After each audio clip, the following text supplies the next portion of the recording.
இந்த கெட்ட வார்த்தையெல்லாம் நார்மலைஸ் பண்ணவும் படங்கள் ஆரம்பிச்சுட்டாங்க வருது. படங்கள்லயும். படங்கள் வருது. எனக்கு அது ரொம்ப வருத்தமா இருக்கு. பெண்களையும் அந்த டயலாக சொல்றாங்க. அவங்க தெரிஞ்சு சொல்றாங்களா, தெரியாம சொல்றாங்களான்னு தெரியல. அந்த ஃப்ளோல சொல்றாங்க. இல்லல்ல. இன்னும் இல்லாத போது ஏன் அத நம்ம பயன்படுத்தணும்?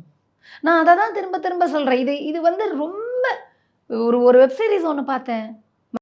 நடிச்சது தான். ஒவ்வொரு சீனுக்கும் அந்த வார்த்தை வரும். அது சொல்றத ஒரு ஹீரோயிசம்னு நெனச்சுக்கிறாங்க. ஹீரோயிசம்னா என்ன? ஒரு ஆண்மைன்னா என்ன? கெட்ட வார்த்தை பயன்படுத்துறதா? பொண்ணுங்கள நீ இப்படிதான் இருக்கணும்னு சொல்றதா?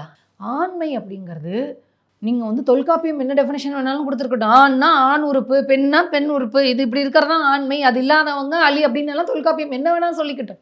ஆண்மை அப்படின்னு சொன்னால் என்னன்னா, நாம இருக்கிறோம். நம்ம கூட இருக்கக்கூடிய சக மனிதர்கள பார்க்கும் பொழுது, ஏதோ ஒரு விதத்தில் நாம் எளிமையானவர்களாகவோ, அவர்கள் வலிமையானவர்களாக இருக்கிறாங்க. இல்ல அவங்க எளிமையானவர்களா இருக்காங்க. இல்ல நாம வலிமையானவர்களாக இருக்கிறோம்.